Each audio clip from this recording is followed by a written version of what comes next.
intents to contribute to it. Why the fuck didn't I think of this? With the Redditors pushing the campaign, it would explode in popularity and funding. Zach's quest to make potato salad was being backed by a spirit bomb of Redditors, and this support would only grow with time. After the initial Reddit push, Zach's Kickstarter began to receive additional media coverage. Outlets like BuzzFeed, Uproxx, and The Verge all talked about it over the course of the first week, flooding the page with new visitors and subsequent donations. The Kickstarter was quickly becoming a viral spectacle, a spectacle that even the mainstream media would comment on. The idea is simple. Donate money to make a batch of potato salad. If you donate at least $5, you get to pick an ingredient, and we all have our twists. Probably be some, Thousand Island ketchup and mustard. BW3's wing sauce. Cinnamon, yeah. But for Zach, there's that potato salad, like the yellow one. I really like that one. Mustard. Around this time, Zach would play into the hype, adding new stretch goals to his campaign to incentivize donations, which included promises of merch, a live donor name reading, the development of a potato salad cookbook, and even vague promises of a venue rental so that the campaign donors could all come together and throw a big party. And I guess eat potato salad. Yeah, this was a lot of promises, and at the time it was really difficult to gauge how serious Zach Brown was about this. Was this just some sort of joke for him that he would milk until the last second and then abruptly end the campaign and refund everybody? Or was he actually going to make a fuckload of potato salad and go through with these promises? Thank you so much. I could never have done this without you and your support. I've been hard at work in the kitchen, learning how to boil potatoes. Now, considering that one of the main rewards was that Zach would send you a bite of this hypothetical potato salad through the mail, you have to wonder how he's gonna follow through with this, considering there's thousands of people donating and, you really can't mail potato salad. The shit would spoil. The feasibility of such a feat was discussed during a Reddit AMA. When asked what he would be doing about the issue of refrigeration when sending salad rewards to donors, he said the following. Yeah, it's gonna be a challenge. I would have put it under risks if I had ever considered that anyone outside of Columbus would want some. I thought I'd just go to people's houses and hand it off. With that, you can really tell that he never expected any of this. He thought it might have just been something that he could manage locally, but nah, there were people across the world donating to this campaign. By this point, it was just a handful of days into the campaign, 20 and Zach's grand joke Kickstarter, launched back on potato July 3rd, salad. already had some real More proof that the internet is a joke most of the time. Completely random.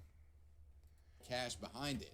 By July 7th, it managed to raise more than $15,000. And thanks to a big media push Oh, I on have a July turn-in? 8th, I just do, a day but later, how is that that same right? campaign would be at $40,316. It was growing like crazy, and there was still 24 days to go in the campaign by this point. And thanks to the power of the Wayback Machine, we can actually go day by day and see the amount of this campaign rise over time. Now, note chargebacks do cause some fluctuations in the amount raised, but I'm gonna play for you guys a little video montage of this thing growing. Check it out.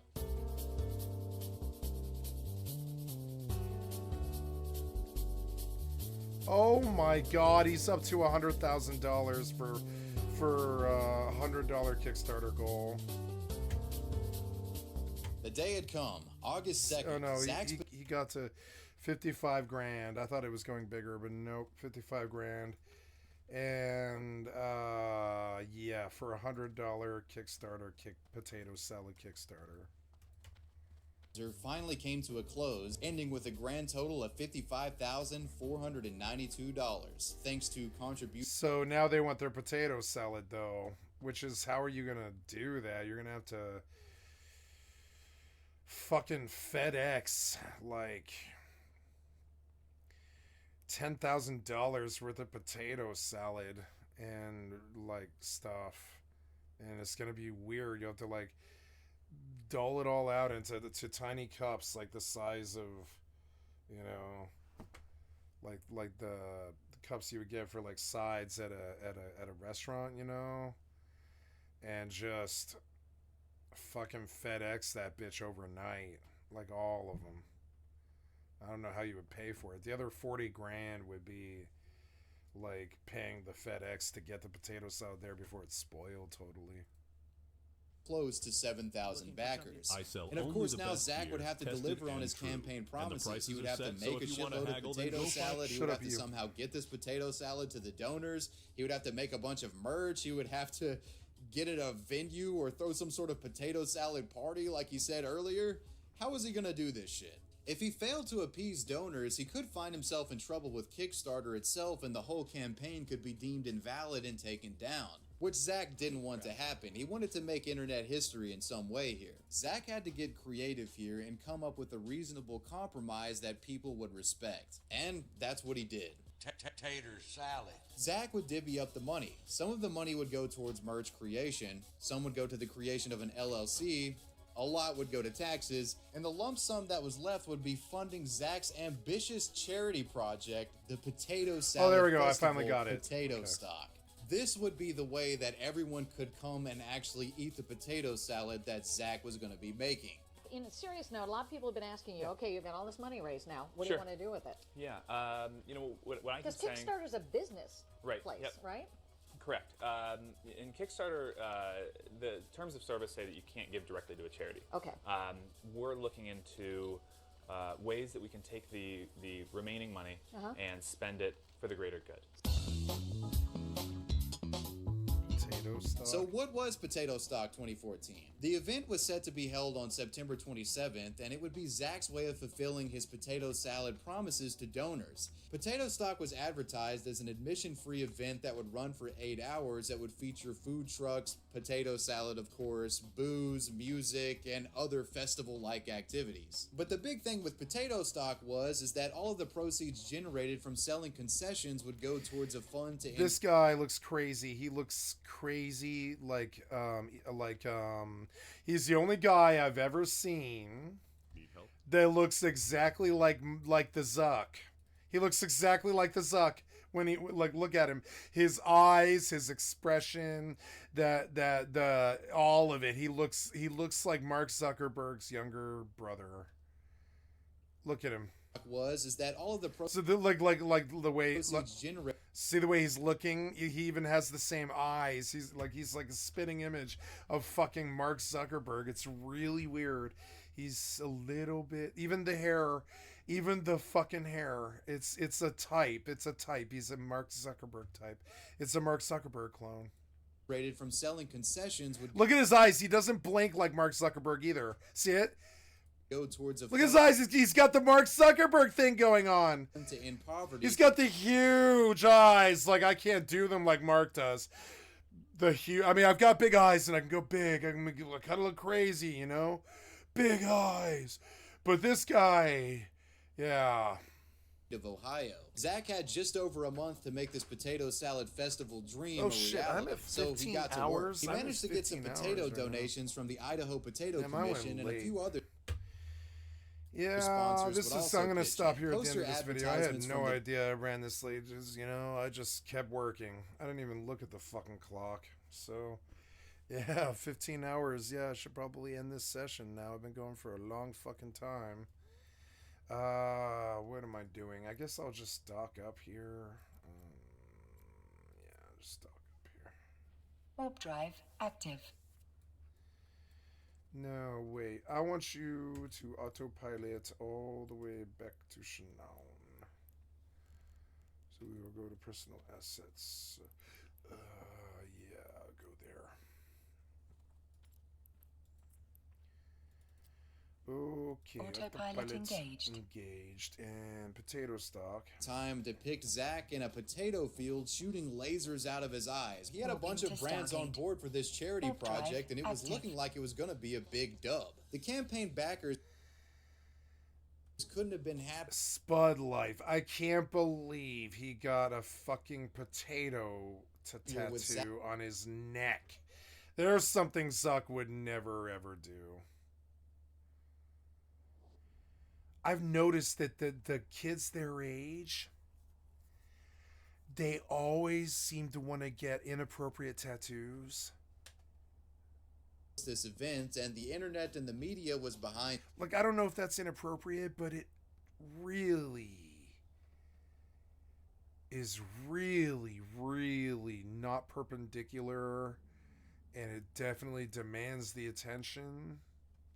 Everyone wanted to see it happen, and eventually, after much groundwork, this guy decided that this thing Stargate. was the deciding event in his life, which I suppose it was. I mean, as far as things go, making 60 grand September 27th, by mistake is actually really cool. I suppose that was the defining moment of his life.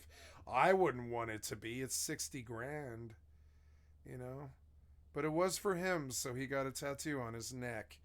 It's like a warning sign. It's like a warning sign to other people that don't have Spud Life tattoos on their neck, but that this guy probably isn't like you. became a reality. So he threw a party instead, which I suppose is about the best he could do, yeah. He's like, sorry for all the... You know, it's weird. Okay. This is Florida, I'm fairly sure. And I remember watching a young streamer couple on a video maybe 2 years ago.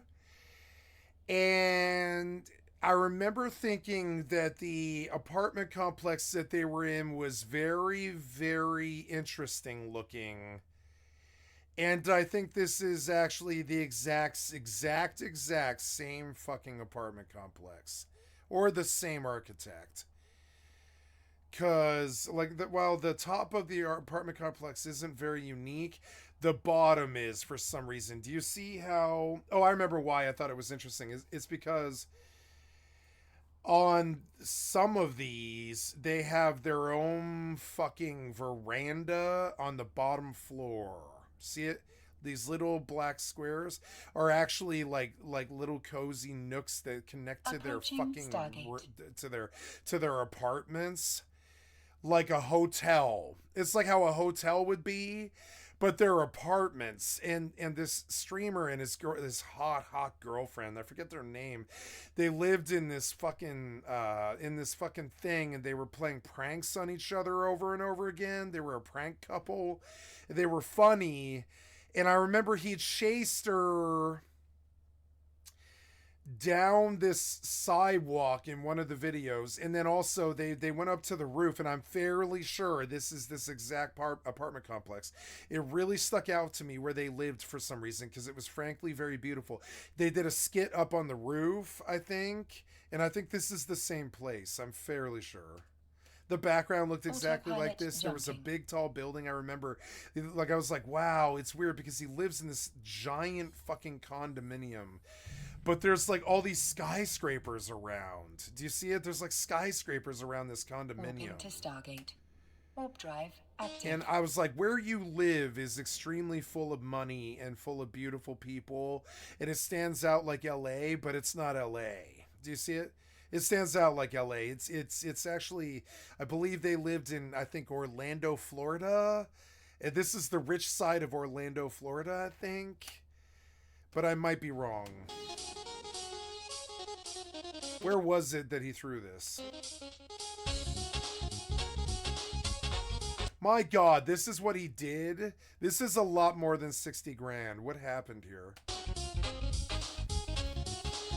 Brown, known Bicentennial Pavilion. He booked the Bicentennial Pavilion. as Jesus. the potato salad guy, is the man behind the event. Oh, it's Columbus, Ohio. Approaching Stargate. No, they must have been in a different building, because they were in Florida and they talked about it. They were like, yeah, we live in Florida. And I was like, oh, okay. But this guy, no, that was just a very similar apartment building to the one they were in. It all started when Brown asked for just $10 on a crowdfunding website to make potato salad, and he ended up raising $55,000. So he used the extra money to throw a party for a good cause. And decided to throw this event Gross. There's all that mayo sitting in the sun. What the fuck, man? here to... You ever heard of fucking... What's that called? Salmonella? It's an egg disease. When you put fucking mayonnaise in the sun, you get salmonella because it's like rotted egg disease, and because what's in fucking mayonnaise? Eggs. Autopilot jumping. Money on top of the Kickstarter money to benefit the Columbus Foundation. So we've set up a fund at the Columbus Foundation that will pay out to nonprofits that are working to end hunger and homelessness in Central Ohio. It's reported that over 1,000 people attended the event throughout the day, some traveling across the country for it. Over 450 pounds of potato salad was whipped up by Zach and 450 pounds. company, and those who donated got their fabled bites of potato salad as promised. Potato salad is a good food because it's, you know, pretty much anybody in the world will probably be willing to eat it, I would say. It wouldn't bother a vegan. Or, well, I mean, yeah, it might bother a vegan because it's got eggs in the mayonnaise. But other than that, I mean, even then, you could probably get a variation of the mayonnaise, or sorry, variation of the potato salad without mayonnaise. And on top of that, potato salad's kind of gross, though. He's too skinny to have this fascination with potato salad. It's weird. It's a fatty food. thousands of dollars would be raised for charity. It was just a wholesome moment. Yeah, it's just, yeah, cool. Yeah. This was good. This was good. Thank you. So this was a great video. I like this one. It's older, but it was good. It was a positive, good one that made me smile. So we're gonna bail out there, and I'm gonna load my website, and I'm gonna say thank you for paying attention to me, guys. I really love being here. I want to say thank you to those who have continued to sub to me and follow me and pay attention to me over the last couple of weeks. I like the social capital. I love you guys. Thank you so much for being there for me, and I appreciate it. I am across Twitch and YouTube every single day, and this 15-hour and 20-minute session will be published to my YouTube in the next hour. And I'm sorry, it will be published to my YouTube in the next day, but I will start in the next hour after I eat dinner. And it will be up on my channel tomorrow in all 15 hours in its glory and rage. And I raged out today. I got pretty angry and screamed a bit at developers. I think I was screaming at developers, which is stupid. Just shouldn't do it. I mean, they're not perfect. They're humans like everybody else. They can't be perfect. So why do I ride developers' asses so much? I don't know. I just feel like I'm kind of at their mercy jumping when it comes to their fuck-ups, and that they shove it in my face all the time, kind of. And I'm at the mercy of their fuck-ups, kind of. But I mean, that's on me. That's not on them. Active. So I'm sorry for the rage today. Usually I'm pretty good about controlling it these days, but I did let go of it today, and I'm going to publish that motherfucker too. I don't care.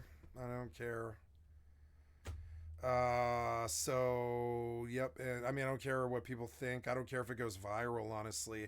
I wouldn't mind yelling at some fucking going viral for yelling at developers. I don't care about that. Honestly, it maybe needs to be done at this point. Some of the stuff that they do in their games is just unacceptable.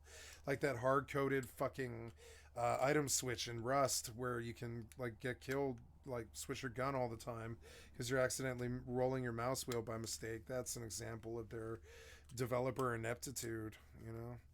I read today approaching that GameStop has been canceled, and that they're going to turn they released 30% of the company today. They killed 30% of the company of GameStop today. And they have announced a brand new business plan where they're going to convert GameStops into fucking social gaming hubs. Think LAN cafes. GameStop is going LAN cafe. Believe it or not. And it's going to be a social place for gamers to hang out. And I really love that idea, I gotta say. It is very interesting, but I mean, it's crazy. Wasn't their stock on fire last year? And they're already going out of business. They're basically announcing that they're going out of business essentially.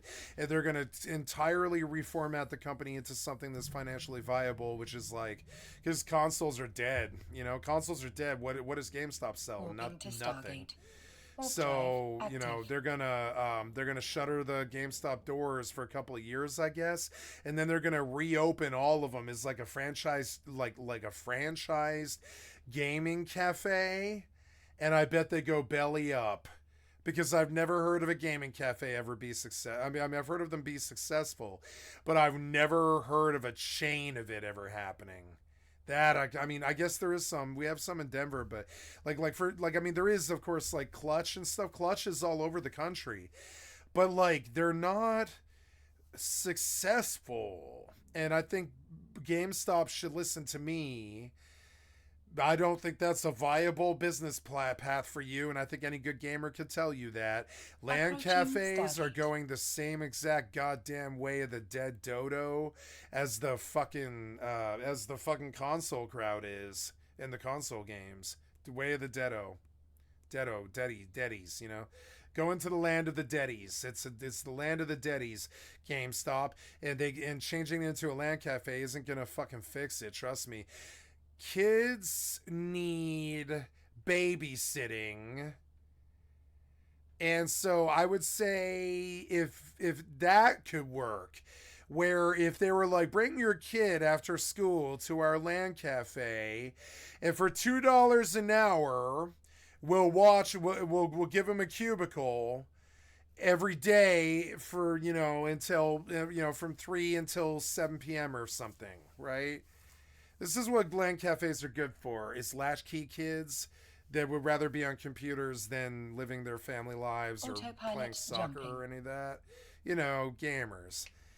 And the issue is LAN cafes just don't work. They're not financially viable. There's this price point where warping to Stargate.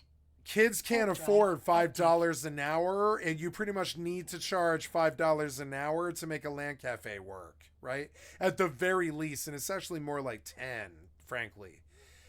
And so when GameStop finds out that their only real business model in that dream of theirs that they're going to convert to is babysitting kids, which is a nightmare job that you have to have all kinds of accreditation for, and yeah, you got to have like a history of, and you got to have teachers, and you got to have trusted adults, and testing, and health code, and all this other crazy expensive to run businesses under stuff. And like, you know, so people that deal with kids, there's not too many of them. They have to have licenses and all that, right? Occasionally you'll see it, like maybe like when like photographers, I think, can get away with taking pictures of kids fairly safely, you know, without a whole bunch of licensing or accreditation. But most people have to have like licensing and accreditation if they want to be doing a profession that involves children. Like in the country, we have oversight with that kind of thing. So now, like, you look at GameStop and I'm like, yeah, if you were to charge the parents $10 to $20 an hour to babysit your kid from 2:30 in the afternoon until you're done at work at 5 or 6, right? And you shell out fucking $60 a day for this, like a daycare. I could see GameStop staying alive on like Ventura Boulevard, where they can like deal with enough LA traffic to actually make that feasible. But in Dayton, Ohio, they'll just die. No one will pay that money, right? And so apparently today, I pretty much heard about the death of GameStop, which was a fucking trip to me. I say it's like pretty much the death of GameStop. The GameStop news, right? I'll pull the GameStop news. Apparently they announced to the press today, forget GameStop stock. Now there's a GameStop meme coin and it's worth, oh no, what's that about? It is worth millions? Oh no. It's surged over 14 million in market cap within 24 hours. Solana meme coins like dog whiff hat and Miro have seen an astronomical gains over short periods, which GameStop aims to replicate.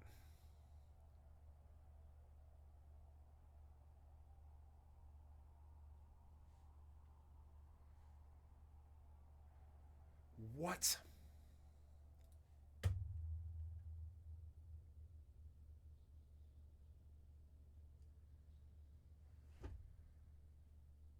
Approaching Stargate.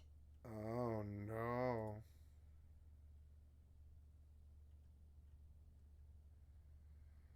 Where is this?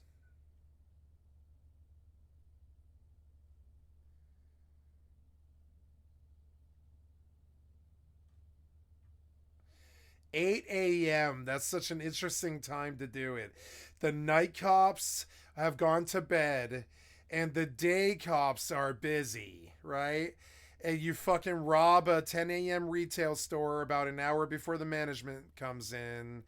And that really is probably actually the best time of day to do it, I'd say. About fucking 8 in the morning when just no one's there.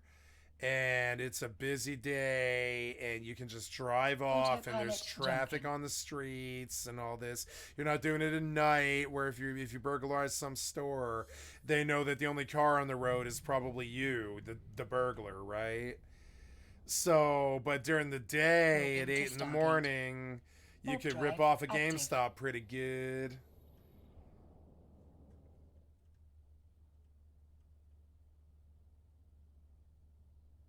Duke Nukem 3D. Kingdom Hearts 3. Duke Nukem 3D. Keep your eyes on the price. I'm not trying to look at ads. I don't know. I heard that they were GameStop news reform, I guess, of reform or something like that. Yeah, they're gonna reform. They're gonna Stargate. Yep.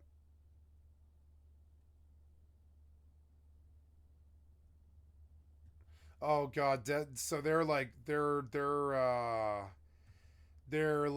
all hands on deck. They're like, yeah, our company's going belly up in like a year, and they're right. Console died.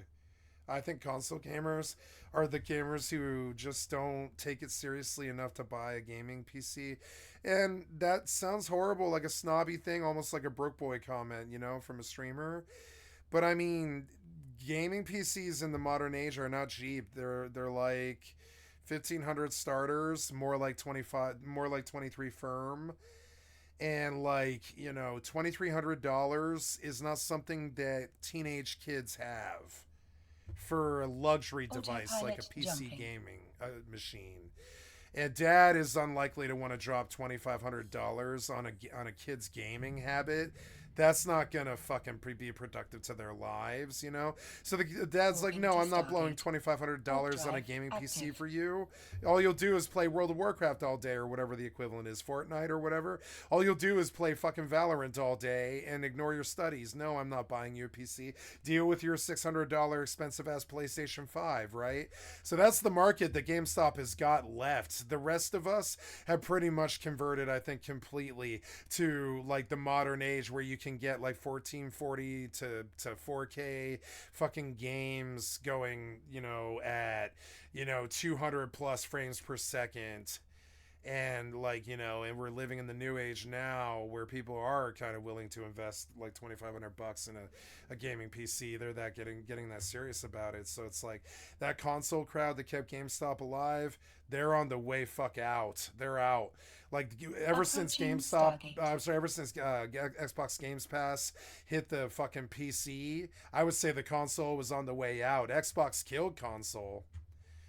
It's funny, Sony won the console race in the end, which was kind of funny, but I think Xbox kind of smited them for it and killed the console fucking thing entirely by putting Game Pass on PC and letting kids pay $10 on a crappy PC to stream ultimate Xbox Games Pass to their crappy PC that they've had for 5 years. And that killed the console crowd. I guarantee it did. It killed it. Plus, Xbox just sucks, period. There's not enough exclusives on it, and it's just not good. But I mean, it's not going to hold up off the 360. It's not going to hold up off that. I think they thought the Xbox One was going to carry them into 2030 or something like that. But no, they're dying early at 2024. The console thing, fuck, I declare the console race pretty much dead. Now, PS5s are a hot ticket item. They're really big. They're expensive. Look at what Kai Cenat did to New York.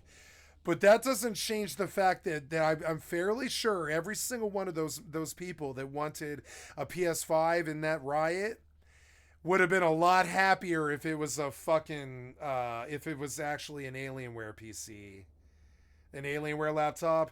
They would have been a lot more happy if it was an Alienware laptop. Alienware laptop's going to help them improve their lives. A PS5 won't.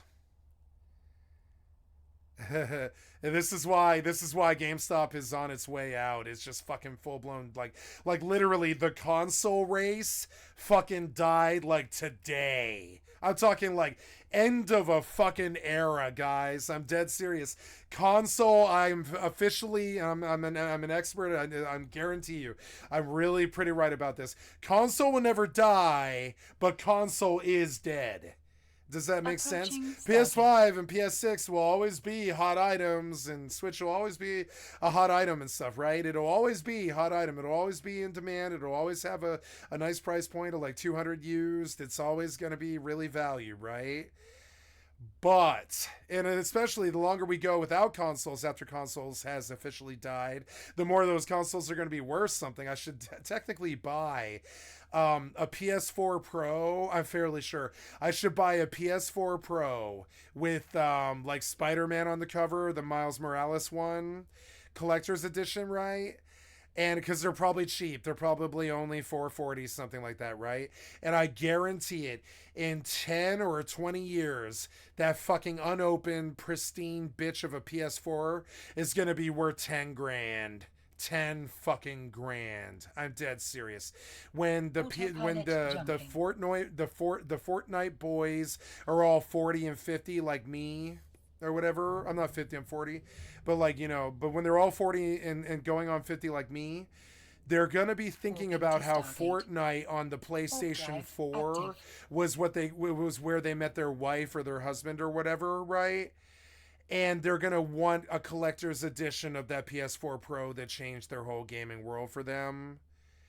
And I bet I can get 10 grand off a $440 purchase on this side of turning 50. I'm 40 right now, but I bet by the time I'm 50, a PS4 Pro will be worth $10,000 because consoles died today. Consoles full blown died today. GameStop is no longer even trying to sell console games or console PCs, not anymore. They're like doing fucking Dogecoins, and they're like rehashing to be a fucking LAN cafe company. And their like new investment policy is alarming and inane according to Market Watch, and they're like desperate, all hands on deck, and they've got a dead company in the fucking water because the console race died like fucking today. It's like an inaugural. I'm gonna cry because I actually believe what I'm saying. I think the console race officially died like fucking today. When GameStop discloses their shit, and they're saying that no, consoles just aren't the future. We're not gonna fucking back that anymore. We're not gonna try and sell dead consoles and dead games on fucking dead premises in a dead store. They're not gonna do that anymore, and I don't fucking blame them. Really, why would you go to a store and pay them for plastic when you can just have it shipped and download your game? Honestly, you can just have Amazon send you a PlayStation. Why the fuck would you go to a GameStop? Why should GameStop exist? This is truly sad. We watch all of this effort to try and save GameStop, and they're trying to save themselves too. I worked at GameStop for 2 years. You know what I'm saying? I actually worked at GameStop for 2 years in Denver on South Colorado Boulevard.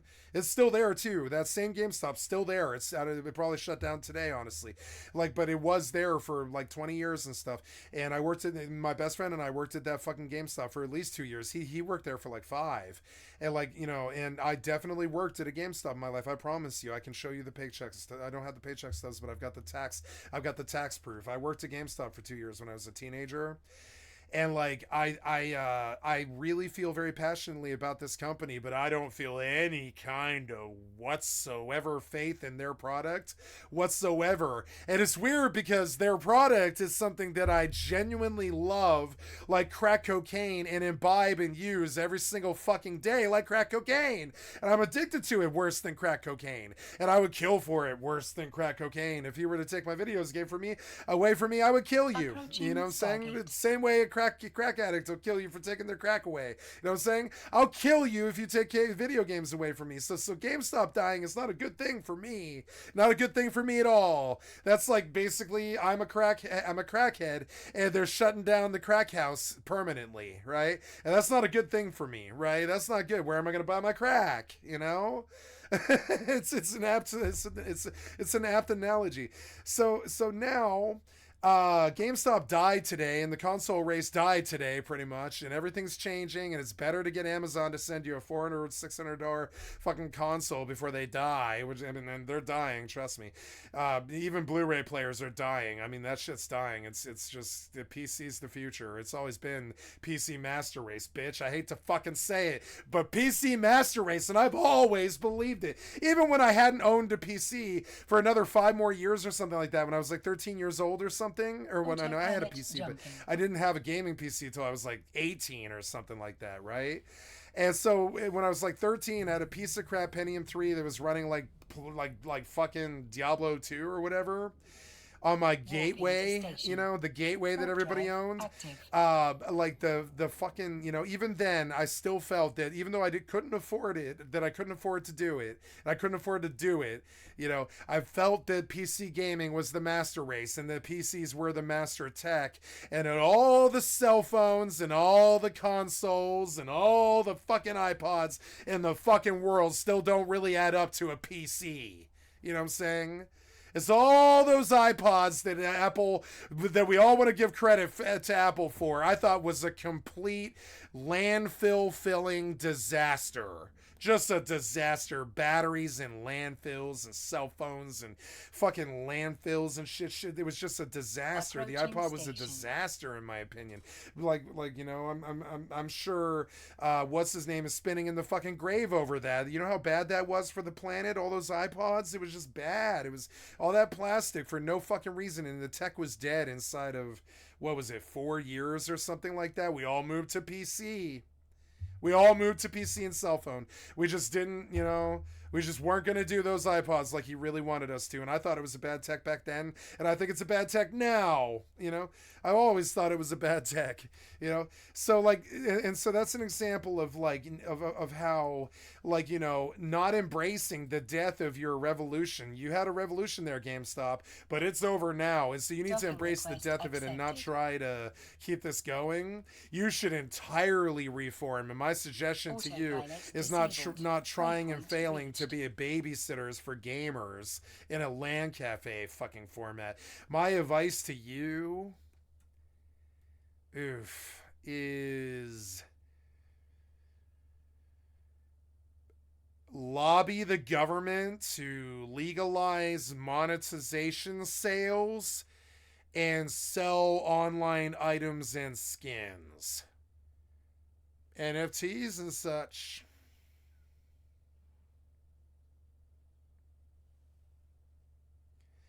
Not because I like no fucking thanks non-fungible fucking tokens. I don't. But because idiots buy them and GameStop needs money. And I'm fairly sure that's what GameStop thinks too. Or they wouldn't be buying Dogecoin, right? So, or whatever the dumb shit that they're buying, right? So now our beloved GameStop is dead, and it's the end of a console era, and Horizon Zero West is coming to PC in March, and that's the last fucking console holdout that I can think of beyond Bloodborne. There's like Bloodborne. Sony's got some holdouts, right? It's like Bloodborne, And Horizon didn't come to PC, not West anyways, like the original did, but not for like 4 years. And the second one is coming to PC in March. That's the last console holdout. You can get Forza on the Xbox Games Pass. You'll probably eventually be able to get Bloodborne on fucking PSN Network. I mean, you can now, but it's locked to 30 frames per second. It's utter garbage. It's complete shit. But when the internet gets better and the streaming gets better, which it inevitably will, and the PCs get better, Bloodborne eventually will sooner or later be unlocked at 120 FPS on a fucking like emulator or something like that, or at least probably the PSN store, I would think. And they'll unlock Bloodborne. They'll realize how important Bloodborne is to us, just like goddamn fucking Horizon Forbidden West. I don't like Horizon Forbidden West, and I probably won't enjoy the game, but I'm absolutely the fuck gonna play it. I can tell you that. I believe in Horizon God of War. I'm sorry, I believe in Horizon Forbidden West the way people believe in God of War. You know? So, like, I believe in Aloy. I really do. I believe in that being an excellent series, excellent title, and I don't know how Horizon Forbidden West could be bad. I really don't think it could be. I think it's probably one and the same, like Far Cry 6, and probably Poopy Caca, but it's gonna be fun. Excuse me. It's gonna be fun. It'll be fucking fun. Excuse me. I drank a lot of beer today. A lot of condensation, a lot of Canada Dry beer today, and I got a lot of fucking build up and shit. It's annoying, but a lot of gas. So now, so GameStop's dead. The console holdouts like Bloodborne and Horizon Forbidden Dawn and all this are going the way of the dodo. Their holdouts aren't lasting anymore. Forza's across all consoles or whatever. Final Fantasy's going to be across all consoles. Sony let Squaresoft go to all consoles. So you're going to see Final Fantasy 7 Remake Integrate Sequel, whatever the fuck it's called. 7 sequel, right? You're going to see that on the Xbox, which is a very weird thing. But I mean, 14's been on the Xbox for 10 years. I don't know why Squaresoft shouldn't sell to the Xbox. And honestly, let the Xbox die now. Stop making them. Stop bothering. Your PC has always been superior in every single fucking way. You could put WoW on the console, and we can all say, oh, console having WoW is going to say WoW. But no, the truth is, Xbox Games Pass will say WoW. The consoles are dead. Fucking dead. I don't know why they bothered to put Rust on the fucking console. Face Punch done fucked up with that one. Really fucked bad. Consoles died. Why did they fucking bother with Rust on the console? It is literally the worst console game ever made. What did they do? Like, why did they do it? Like, why did they go to the console? They knew the one game that wasn't going to run. They can get Grand Theft Auto to run on the PS5. They can do it, PS4 Pro with, unlocked and all that. But they can't get Rust to run on the console. They'll never be able to. It's too big. It's too large of a scope game. So, like, it'll play eventually as the tech gets better. But consoles will die first. So Facepunch spent like 5 years wasting their time porting Rust to the PlayStation and the fucking Xbox like it was going to be good. And they knew it wasn't. And it did actually captivate more people than the PC version did. But the problem is, it is the worst console game ever made. In terms of its quality, it's the worst fucking game ever made, maybe. And they got 1 million people addicted to console Rust. Fuck that. Don't get people addicted to console anything. Playing on a controller is bad. Controllers are for Pong and arcade games. Controllers are not for shooters or RPG. Maybe RPGs, like if it's a turn-based game, maybe like Final Fantasy or whatever, you might like a controller. And I like controllers as much as the next gamer. I really do. I love controllers. But they are not a superior way to control a character. They are just not. I will run circles around a controller player every time. No doubt. On Fortnite, I will fucking spin chop a controller player every single fucking time. Like clockwork. They can't hold up. And it's a bad problem. So they cheat. they cheat with auto aim, and fucking they'll put keyboard mouse on their console, and they'll do stuff like Xfire and all this. Like they cheat. They'll use back buttons on the back of their controllers and shit. I know, because I did it all, and not cheating, just just I consider auto aim fucking cheating. If you keep your auto aim on a multiplayer game, I think you're a douchebag, frankly. I actually do. I think if you're using auto aim in Fortnite, you are a douchebag. Do the fucking work of aiming at your fucking target at least. And I know why they have auto aim is because controllers suck dick. It's best to wean them off that sickly tit before they're addicted to it. I mean, they already are. They're addicted to controllers. You shouldn't have got them addicted to controllers. I think controllers are good for 10-year-old kids. That's about it. I don't think so. I think controllers should be this thing that we see on handheld gaming consoles like the Switch. I don't think we should see controllers on the PlayStation. I think the PlayStation should have been keyboard mouse for PS5, and I think it was Sony's biggest fucking fuck up not to make the PS5 essentially a PC. I think it was Sony's biggest fucking fuck up they've ever had. Ever. Well, no, they've had a worse one, which was they got my and many other millions of people's fucking credit card fucking information stolen. And that was the biggest fuck up they've ever had. But the second biggest fuck up they've ever had is not turning that console into a PC like the Xbox did, essentially. And and I mean, and giving these kids a way to get a cheap PC for $600, And they are doing that, but they didn't do it the right way. And so now, they're selling consoles at a loss. They don't like selling consoles at a loss. And I don't blame them. They don't like selling consoles at a loss, but they sell consoles at a loss. Did you know that the PS5 has a 4090 in it? And they do charge $1,500 for that 4090. And it's the equivalent of a 4090. It's a PlayStation chip, but it's a 4090 essentially, right?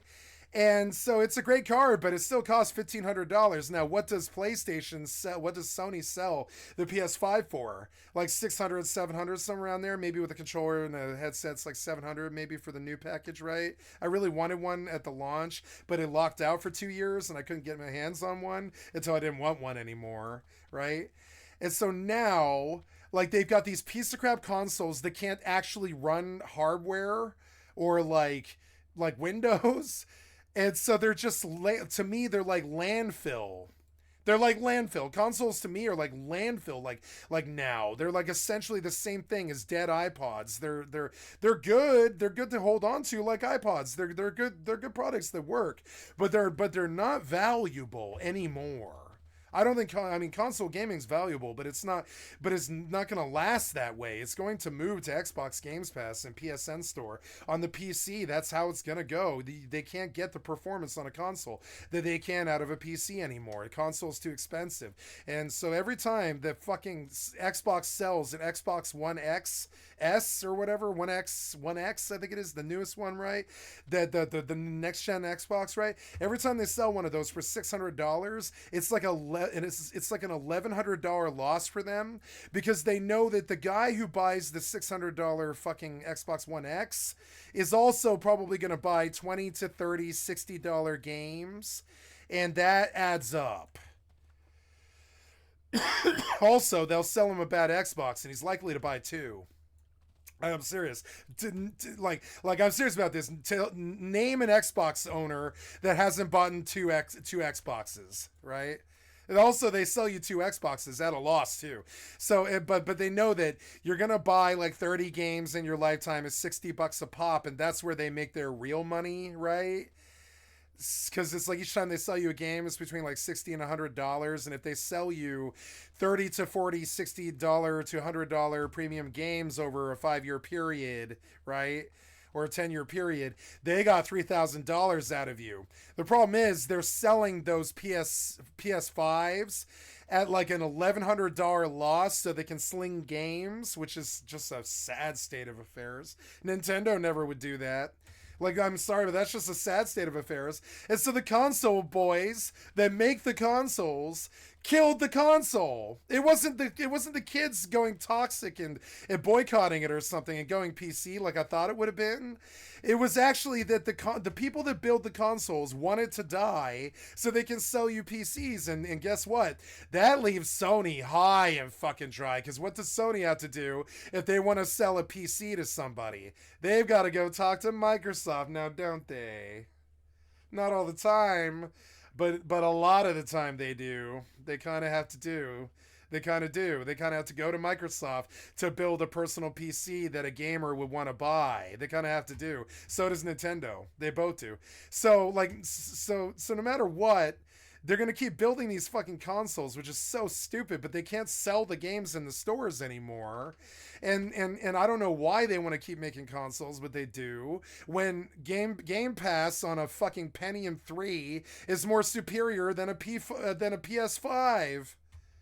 A Pentium 3 with a solid gigabyte internet connection can run Cyberpunk better than a PS5 can. It's on Xbox Ultimate.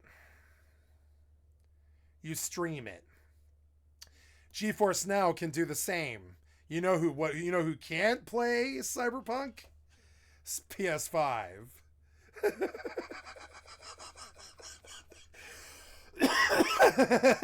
You know who can play Cyberpunk? A Pentium 3. I'm dead serious, because the Pentium 3 isn't processing the game. It's just receiving a stream. That's it.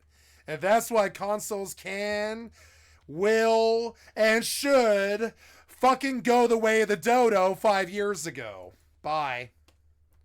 That's all I have to say about this. I love you guys. The end of the rant. End of the stream. We have gone 16 hours. We're going to stop here. It was a good fucking whatever this is. Is it a Monday or a Tuesday? It was a great Tuesday. Getting up to get ready for these wipe on Thursday and play a Rust wipe on Thursday. I'm fucking excited. I love providing content for you guys, even if you don't watch me. And I fucking love you guys. I'll see you later. Bye. Goodbye. Oh, and this session will be on YouTube tomorrow. Love you. Bye.